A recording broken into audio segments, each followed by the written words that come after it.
Mahalakshmi sales, Shivaji Chowk, Ulhasnagar. Ulhasnagar में electronics का one stop store, जहां पर आपको मिलती है best deals. Air conditioners, air coolers, single and double door refrigerators, LED televisions, semi and fully automatic washing machines, deep freezers and veggie coolers. सबसे best deal, सबसे lowest दाम और loan and easy EMI available. Mahalaxmi sales, electronics market, opposite RKD college, Shivaji Chowk, Ulhasnagar 3। For sales contact us on. Town Darshan news, समाचार ही नहीं विचार भी। Team ओमी कालानी के नेता राजेश टेकचंदानी ने उल्लासनगर मुनपा द्वारा भेजे जा रहे बड़े पानी के बिलों, टैक्स असेसमेंट का फिर ठेका नई कंपनी को देने के साथ जनता के लिए अन्यायपूर्ण नीति के अलावा अन्य विषयों पर बेबाकी से पत्रकारों के समक्ष अपनी बात रखी। आइए देखते हैं राजेश टेकचंदानी ने क्या कहा। जैसे कि सारे शहरवासियों नागरिकों को पता है कि पिछले रविवार को टीम ओमी कालानी के सभी पदाधिकारी, सभी पूर्व नगर सेवक टीओ के प्रमुख ओमी कालानी जी के नेतृत्व में हमारे कल्याण के खासदार डॉक्टर श्रीकांत शिंदे जी से मिले। उल्लासनगर की कई समस्याओं का जिक्र हुआ, जिसका हमने पब्लिक में खुलकर पानी के बारे में बताया। जो पानी की बढ़ी हुई दरें हैं, 1200 का 3000 किया है और 3600 का 8000 किया है, ये सबको पता है। लेकिन आज मैं एक नया मुद्दा आपके सामने प्रस्तुत कर रहा हूँ, वो है उल्लासनगर महानगर पालिका में टैक्स का जो बड़ा प्रॉब्लम चल रहा है। घोटाला कहें, प्रॉब्लम कहें या नागरिकों के साथ अन्याय कहें, तो आज टैक्स के विषय को लेंगे। इसमें टैक्स के विषय में ऐसा है कि पिछले कुछ सालों में महानगर पालिका ने कोलब्रो कंपनी को टैक्स असेसमेंट, मौजमाप और मैपिंग का ठेका दिया हुआ था, जिसका विरोध भी हुआ और जिसको महानगर पालिका जीबी ने रद्द भी किया। वो अलग विषय है, जूनी बातें हैं, उनमें नहीं जाते हैं। लेकिन कुल मिला के कोलब्रो कंपनी को करोड़ों रुपए के बिल्स पेड किए गए, अदा किए गए। जितने भी उनके बिल्स थे उनको सारे चुकता महानगर पालिका ने किया, पे किया। अब अगर कोलब्रो ने सही काम किया होगा और अधिकारियों ने पाया होगा जिस लक्ष्य को हासिल करने के लिए हमने कोलब्रो कंपनी को ठेका दिया, वो लक्ष्य उन्होंने हासिल किया होगा और संतुष्ट होगी कोलब्रो के काम से, तो इसीलिए तो उन्होंने उनको इतने करोड़ों रुपए के बिल पे किए हैं, अदा किए हैं। ठीक है, लेकिन अब एक नई कंपनी को ठेका दिया गया है, map my India C infotech, listed company है।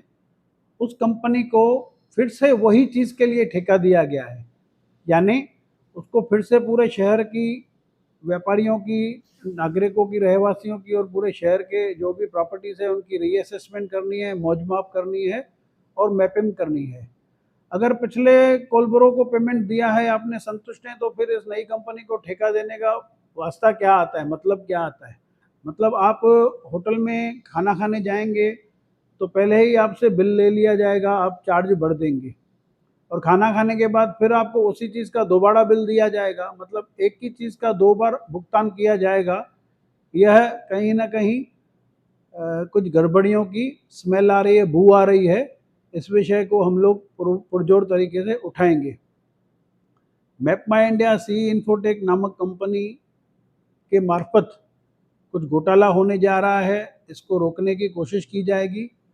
और मैं आपको बता दूं कि न सिर्फ यहीं, बल्कि पहले जो कोलब्रो को ठेके में दिया गया था कि आपको मैपिंग करनी है, मौजमाप करनी है, उसके बाद आपको उसका पूरा बिल बनाना है और कंप्यूटर में उसका पूरा रेक्टिफिकेशन करना है और बिल भी पूरे शहर में बांटने आपका काम है। लेकिन अभी इनमें से मौजमाप और मैपिंग का काम, आधा काम map my India C infotech को दिया गया है और सॉफ्टवेयर में रेक्टिफिकेशन का कार्य एक एसेंटेक करके कंपनी है, अब उसको दिया जा रहा है।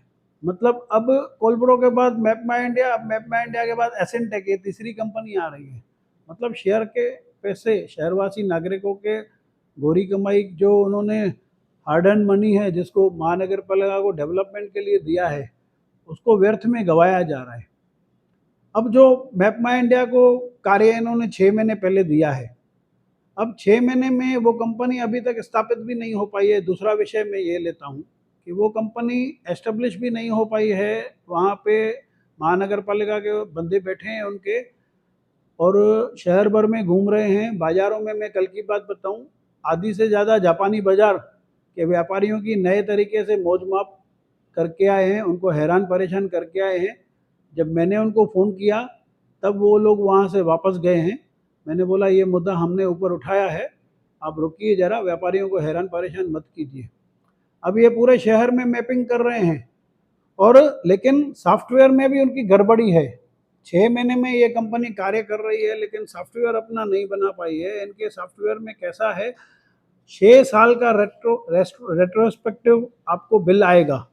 मतलब आसान भाषा में कहूँ कि समझो आपके 4 कमरों का घर है और उस घर की आपको टैक्स आती है। आपने पिछले कई सालों से वो टैक्स भर रहे हैं, इवन आखिरी लास्ट ईयर का भी आपने टैक्स भरा है और उसका नो ड्यू सर्टिफिकेट भी आपके पास है। लेकिन अभी फॉर एग्जांपल आपने एक कमरा अपना बढ़ाया है, तो अभी आपकी जो नई टैक्स आएगी 5 कमरों की आएगी। लेकिन ये रीमैपिंग करने के बाद, असेसमेंट करने के बाद सॉफ्टवेयर में जो इनको टेक्निकली करना है, उसमें ऐसा है कि आपको डायरेक्ट पूरे 5 कमरों का, मतलब पूरा का पूरा बिल आपको 6 साल का दिया जाएगा। अरे भाई, जब भी पहले हमारे 5 कमरे थे, हमने 5 साल तक उनकी टैक्स बढ़ी है, अभी आप एक ज़्यादा कमरा जो है उसकी टैक्स लेंगे ना। तो ये उनके सॉफ्टवेयर में गलती है। कई शहरवासियों को उलूल जुलूल बिल दिए गए हैं, और जब ये शिकायतें लेके महानगर पालिका टैक्स डिपार्टमेंट में लोग जा रहे हैं तो लोगों की कोई सुनवाई नहीं है, उनको हियरिंग तक नहीं दी जा रही है, कोई उनको मिलने के लिए तैयार नहीं है।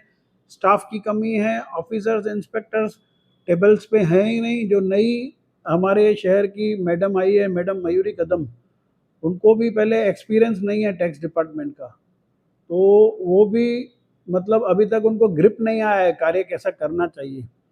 तो पूरे शहर के नागरिक हैरान परेशान हो रहे हैं।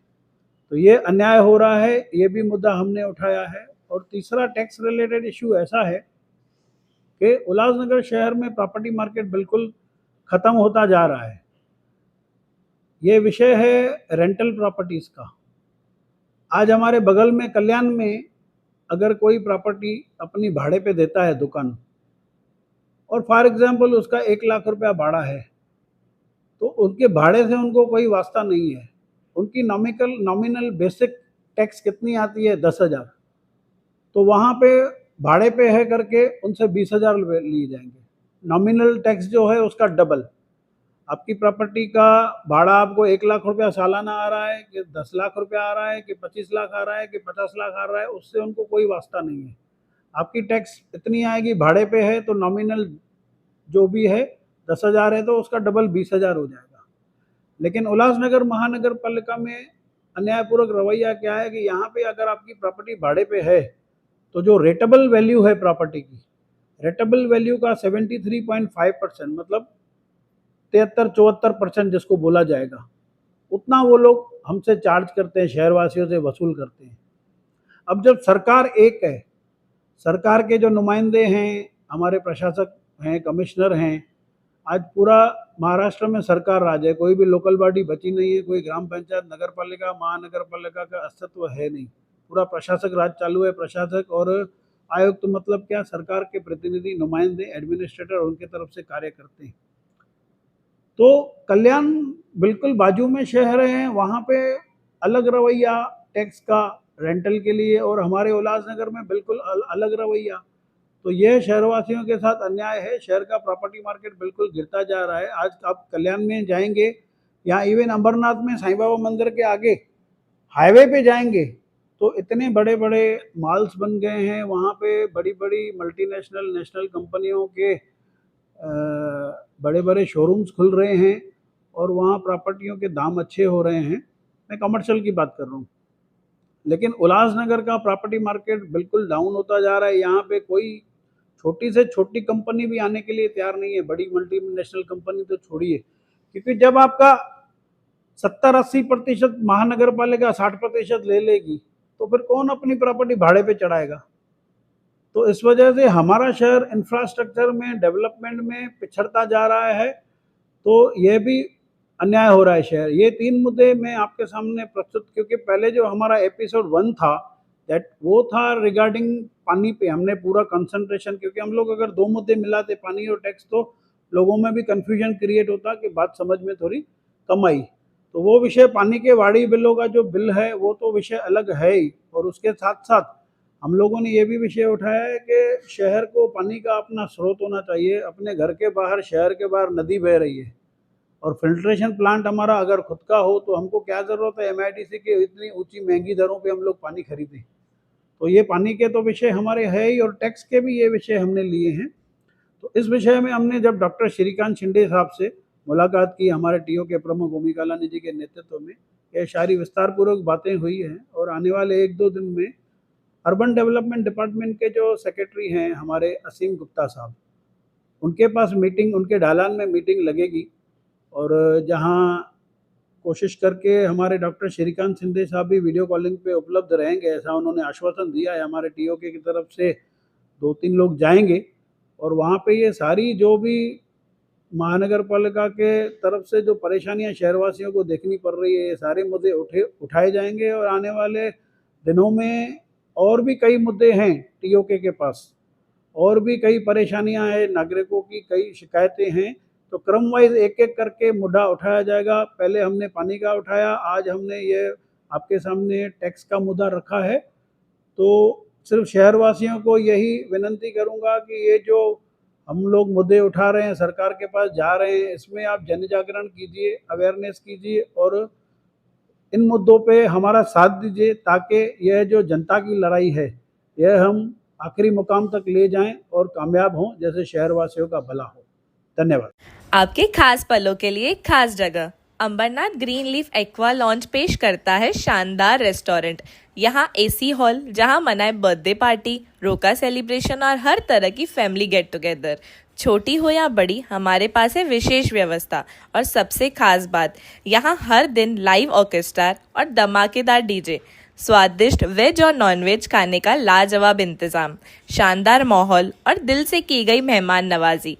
Location pipeline road, Ambernath. Booking के लिए कॉल करें 9356952839 या 8446106828 पर। Ambernath green leaf aqua lawn, जहां हर जश्न बनता है यादगार और हर दिन होता है म्यूजिकल।